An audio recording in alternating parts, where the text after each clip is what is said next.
Hello and welcome to another video. I hope that you are all very well. Today we'll be doing a driving lesson on crossroads.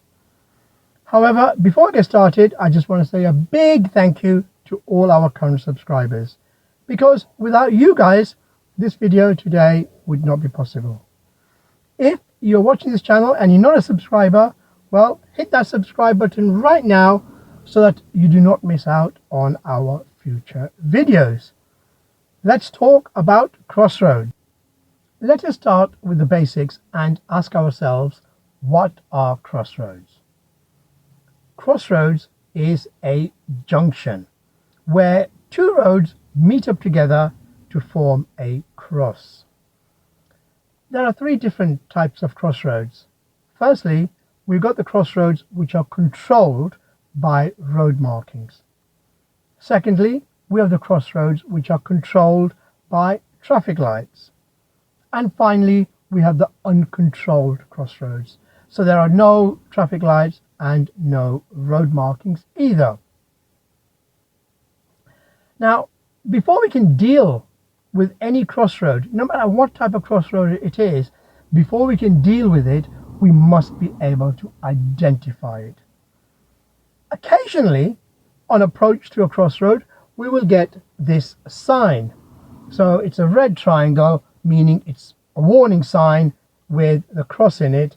So in other words, crossroads. However, that's not always the case. Now, a crossroad, as I said, is just two roads joining up together to form a cross. So if we're driving along and we see a road on the right hand side, for example, we look to the left to see if there's another road opposite it. If it is, then it's a crossroad. So you're driving along, if you see a road on the left, you look to the right and there's nothing there, so therefore it's not a crossroad, it's just a normal T-junction. However, if you see a road on the left and a road on the right, then that's a crossroad. Not all crossroads form an exact cross. Some crossroads are slightly staggered. So you may find a road on the left and then the road on the right will be slightly further up. It won't be directly opposite. We're going to take a look at some crossroads, starting with the controlled crossroads by road markings. Now, when you're approaching crossroads, we follow the normal routine, which is mirrors, signal, position, speed, gears, and look if you're in a manual vehicle, or mirrors, signal, position, speed, and look in an automatic car, so you don't have the gears. I'm driving along this road and I've noticed that there is a side road to my right. I then look towards my left to see if there is another road on my left, and in this case there isn't, so this is not a crossroad, it's just a normal junction. However, I've just noticed this warning sign indicating that I am approaching a crossroad. I immediately check my mirrors and then start looking out for the crossroads. I identify the crossroads and also notice they are controlled by give way lines. Although it's my priority, I still need to observe into the crossroads before getting there, as priority must be given and not taken.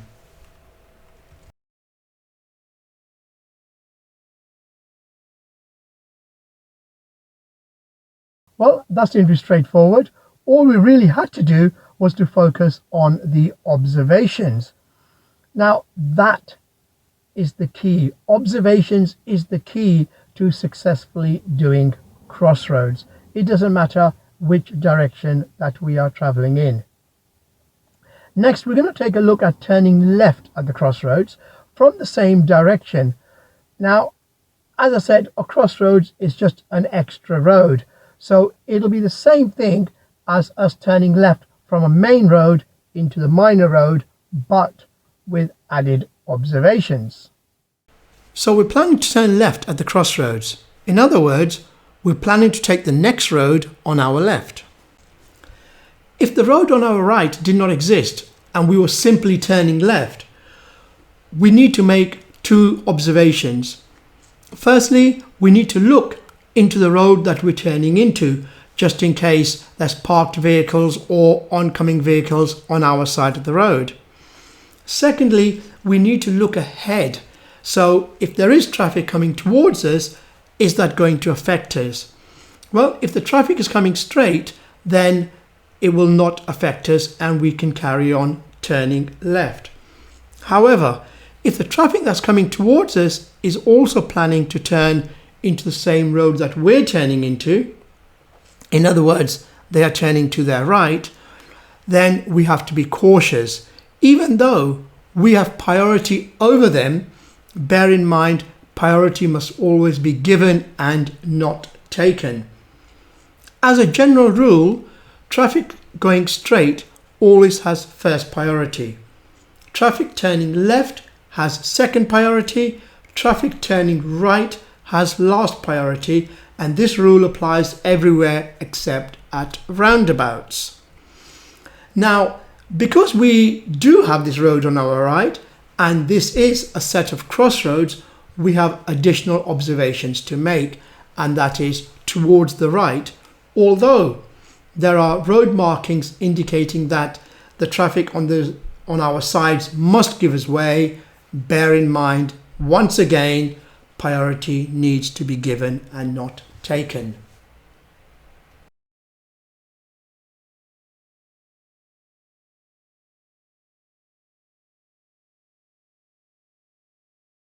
Let's take a look at the same junction again, but this time we'll be turning right at the crossroads. Turning right at crossroads can become challenging if we do not make the correct observations.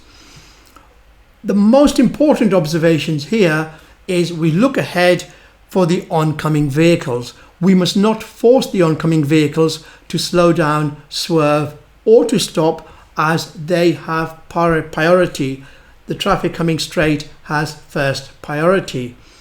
We then need to look into the road that we're turning into, because if our road is blocked and we start turning, then we're going to force the oncoming drivers to slow down, swerve, or even to stop.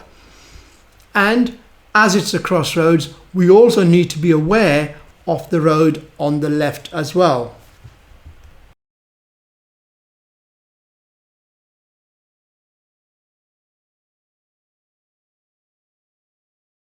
Let us take a look at that right turn again, but this time with another vehicle which also wants to turn to its right at the same time as us. We're approaching the crossroads to turn right, and we have realized that there is an oncoming vehicle. If the oncoming vehicle is going straight, we must give it way, as traffic going straight has first priority. Even if the oncoming vehicle was to turn towards its left, which is our right, once again we would need to give it way, as traffic turning left has second priority. However, if the approaching vehicle wants to turn towards its right and we want to turn towards our right, then we have a little bit of a situation.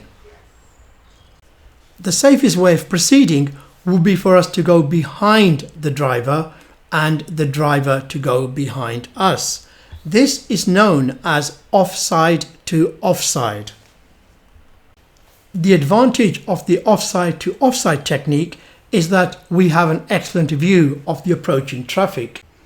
However, this method is not always practical. For example, if the junction was slightly staggered and I attempted to go behind the vehicle, I will end up crashing into the pavement. In this case, we would need to go in front of the driver. This is known as nearside to nearside. Many drivers prefer this method because it seems easier and there is less work involved. However, on the downside, the method is more riskier than the offside to offside, as view is restricted by the opposite vehicle.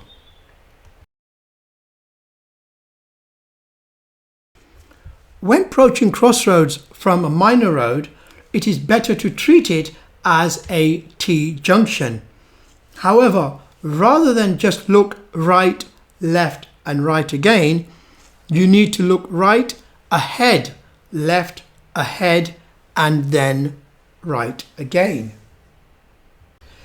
If there is somebody approaching in the opposite direction, due to the giveaway lines, you both have equal priority. You should try to make eye contact with the driver, and if you notice that they are edging forward or they're being a little bit pushy, it is always advisable to give them way.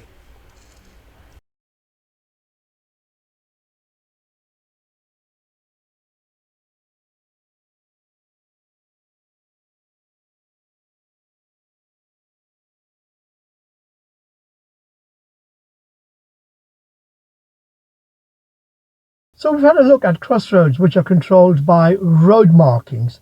Next, let's have a look at crossroads which are controlled by traffic lights. We'll be proceeding these crossroads to go straight on. As they're controlled by traffic lights, they seem relatively straightforward. Lights are red, we stop. Lights are green, we go. However, we don't just go blindly. We still need to be aware. As I said earlier on, the most important thing about crossroads is observations, because occasionally you can get vehicles coming through the red light, especially emergency vehicles. Ambulance drivers, for one, they would often come through red traffic lights without their siren on. They'll have their flashing blue lights but not their siren, as they may have a small child in the back or a patient with a heart condition, and they do not want to alert them by putting the siren on. Let's take a look at the same junction again, but this time turning left. If your lights are green, turning left at these crossroads is similar to turning left at a crossroads which are controlled by road markings. Although you have priority, you still need to be aware of the traffic coming towards you. Some drivers do not understand the principle of a box junction. In fear of getting a ticket, they may suddenly make an attempt of turning in front of you. However, remember the general rule. First priority goes to traffic going straight. Second priority goes to traffic turning left. And last priority goes to traffic turning right. It is important to note that when your lights are green, the traffic lights of the side road will be red and vehicles will be waiting. As a result of the vehicles waiting, pedestrians may be tempted to cross the road without looking all around. Therefore, you need to be prepared to give way to pedestrians.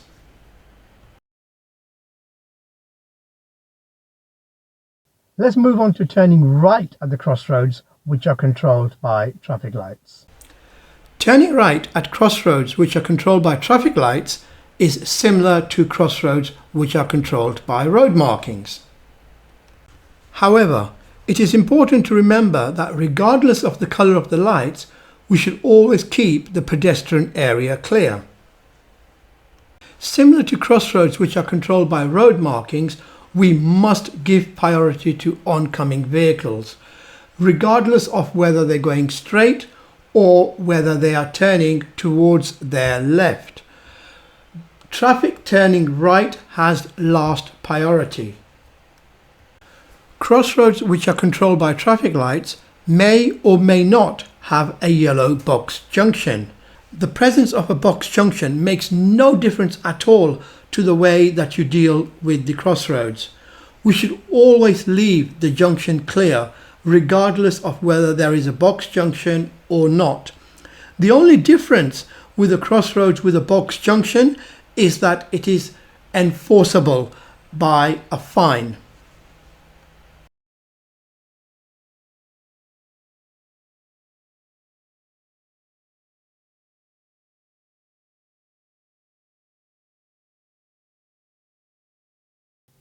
We have covered both types of controlled crossroads, so let's now take a look at uncontrolled crossroads. In the beginning of the lesson, I mentioned that observations was the key to dealing with crossroads successfully. At unmarked crossroads, observations can be a lifesaver. This is because no one has priority. Everyone has equal priority at crossroads. It may look to us that we're on the main road, but then the drivers on the side road may also think that they are on the main road. For this reason, you should slow right down and only proceed when you're 100% sure that it is safe to do so. Well, that brings the driving lesson on crossroads to a conclusion. I hope that you enjoyed watching the video and you learned something valuable. If so, then please give the video a thumbs up and do share it with at least one person. Thank you for your time. Take care. Bye-bye.